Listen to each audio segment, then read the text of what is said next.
अरे वा, मोठ्या कंपनीत कामाला आहे, चांगला पगार आहे. फक्त त्यांचं म्हणणं काय आहे, त्या लग्नाचा खर्च सगळा तुम्ही करा, म्हणजे आम्ही करायचं. पण मला एवढं सगळं परवडणार आहे का? ते लोक जे आहेत ना, ते आपल्या अर्जुन साहेबांना खूप मानतात. म्हणून मी काय म्हटलं की अर्जुन साहेबांना घेऊन जाऊ, मध्यस्थी करू, म्हणजे काहीतरी मधला मार्ग निघेल. आता आम्ही निघालोच होतो तेवढ्यात हे बलराम शेठ आडवे आहे.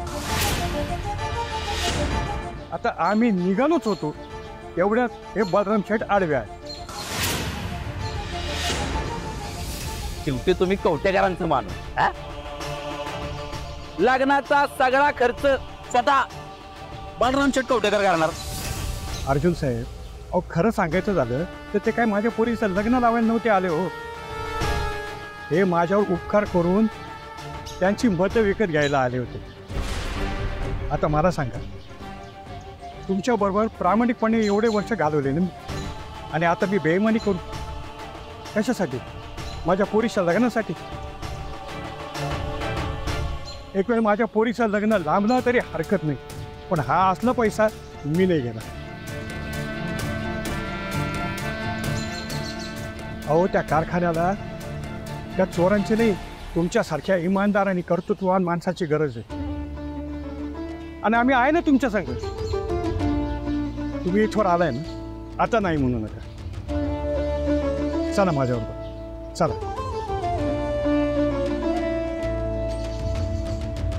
येतो मालकीनबाई, येतो.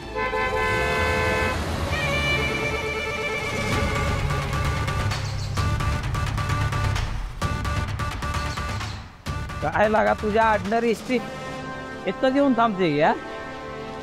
नाही, मला वाटलं होतं फिरून फिरून फिरून फिरून तो या अर्जुनाच्याच मागे जाणार.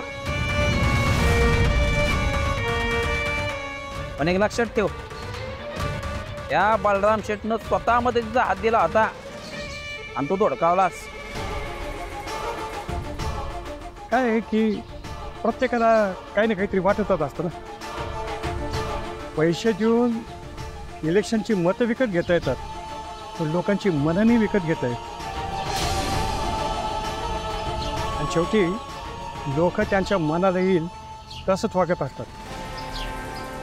100% तुझ्या मनाला वाटेल ना तेच कर.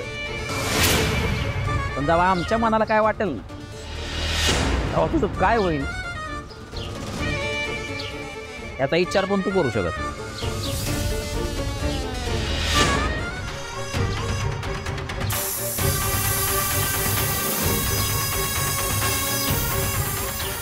तुमच्या हातात धमकीत द्यायला लागले की?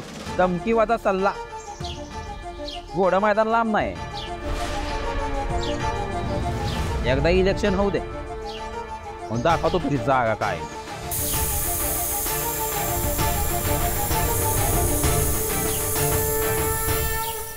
बर, बघू मग तेव्हा तेव्हा.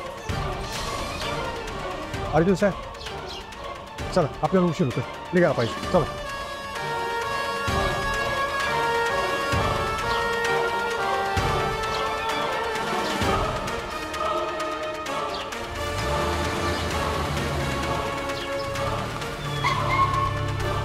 त्याला काय झालं आता? बघतो.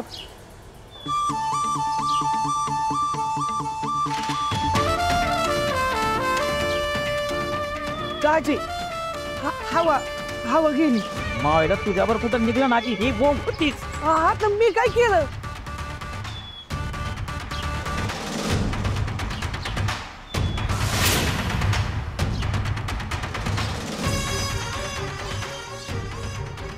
काय झालं? हवा गेली? अरे रे, काय ना, ते स्वतःच्या अंगात दम नसला आणि दुसऱ्याशी लढायला गेला ना, ती अशीच हवा जाते.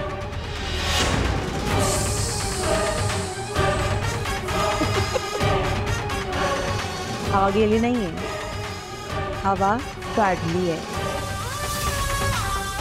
कारण येणाऱ्या काही दिवसांमध्ये तुझी अशीच हवा जाणार.